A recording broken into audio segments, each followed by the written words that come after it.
بسم اللہ الرحمن الرحیم۔ السلام علیکم ورحمۃ اللہ وبرکاتہ۔ معزز بھائیو اور دوستو، امید کرتا ہوں کہ آپ لوگ خیریت سے ہوں گے، عافیت سے ہوں گے اور ایمان کی بہترین حالت میں ہوں گے۔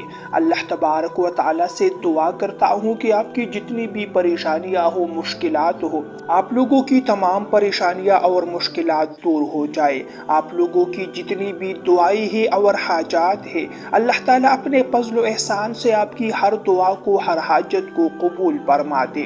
معزز بھائیو اور دوستو، آج اس ویڈیو میں آپ کو عصر کی نماز کے بعد کا ایک ایسا وظیفہ بتانے جا رہا ہوں جس کے کرنے کے بے شمار فوائد ہیں۔ اگر آپ لوگ عصر کی نماز کے بعد یہ وظیفہ پڑھ لیتے ہو، پورا سال آپ لوگوں کی زندگی میں کبھی تنگی اور محتاجی نہیں آئے گی۔ آپ لوگ اربوں اور کربوں کے مالک بن جائے گے۔ آپ لوگوں کی ساری فقر و فاقہ، تنگدستی، غربت اس وظیفے کی برکت سے دور ہو سکتی ہے۔ معزز بھائیو اور دوستو، اگر آپ لوگوں کے حاسدین ہیں اور آپ کے ساتھ حسد کرتے ہیں تو آپ لوگوں نے آج کا یہ وظیفہ کر لینا ہے۔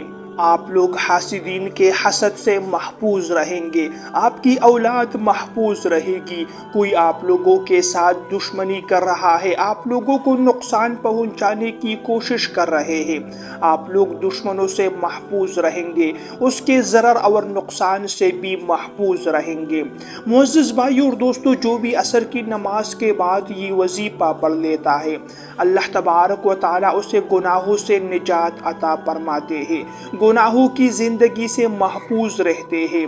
وہ انسان شیطان اور نفسانی خواہشات سے بھی محفوظ رہتا ہے۔ معزز بھائیو اور دوستو، وظیفہ کا طریقہ بتانے سے پہلے ایک چھوٹی سی گزارش کر لیتا ہوں۔ اگر آپ لوگوں نے ابھی تک میرے چینل کو سبسکرائب نہیں کیا ہے تو مہربانی کر کے چینل کو ضرور سبسکرائب کیجئے گا۔ ویڈیو آپ لوگوں کو پسند آئے تو ویڈیو کو بھی ضرور لائک کیجئے، جزاکم اللہ۔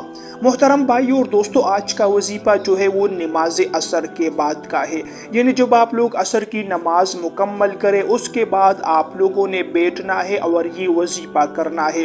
وظیفہ کرنے کے لیے عصر کی نماز کا پڑھنا بہت زیادہ ضروری ہے۔ اگر کوئی انسان نماز عصر کے پڑھنے کے بغیر یہ وظیفہ کرے تو پھر وظیفہ اسے کچھ فائدہ نہیں دے سکتا۔ اسی وجہ سے آپ لوگوں سے کہہ رہا ہوں کہ آپ لوگوں نے عصر کی نماز ضرور پڑھ لینی ہے۔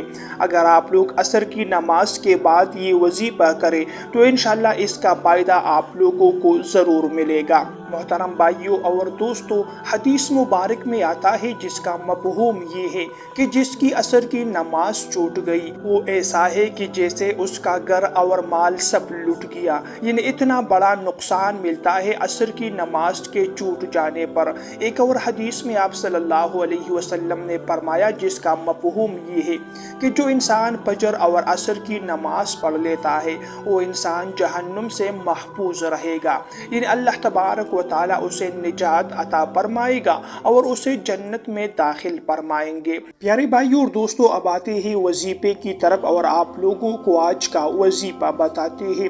محترم بھائیو اور دوستو، آپ لوگوں نے کرنا یہ ہے کہ جب آپ لوگ عصر کی نماز ادا کریں تو آپ لوگوں نے مصلی پر بیٹھنا ہے، قبلہ کی طرف رخ کر کے اتحیات کی شکل میں بیٹھنا ہے۔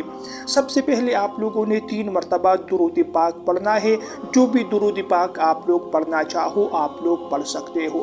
3 مرتبہ جب آپ لوگ درود پاک پڑھیں اس کے بعد آپ لوگوں نے 100 مرتبہ اللہ تعالیٰ کے 2 نام پڑھنے ہیں، یا اللہ یا رحمان، یا اللہ یا رحمان۔ آپ لوگوں نے 100 مرتبہ اللہ تعالیٰ کے یہ 2 نام پڑھنے ہیں۔ آپ لوگ تسبیح کے دانوں پر بھی پڑھ سکتے ہو، اپنے ہاتھ کی انگلیوں پر بھی پڑھ سکتے ہو، جیسا آپ کو آسان لگے۔ تو جب آپ لوگ 100 مرتبہ اللہ تعالیٰ کے یہ 2 نام پڑھو اس کے بعد آپ لوگوں نے دوسرا کام یہ کرنا ہے کہ آپ نے سورہ اخلاص کی تلاوت کرنی ہے 41 مرتبہ۔ قل هو اللہ احد اللہ الصمد لم یلد ولم یولد ولم یکن لہ کفوا احد۔ آپ لوگوں نے 41 مرتبہ سورہ اخلاص کو پڑھ لینا ہے۔ سورہ اخلاص کے متعلق آپ صلی اللہ علیہ وسلم کا ایک مبارک حدیث ہے، آپ نے فرمایا کہ جو انسان روزانہ 200 مرتبہ سورہ اخلاص پڑھ لیتا ہے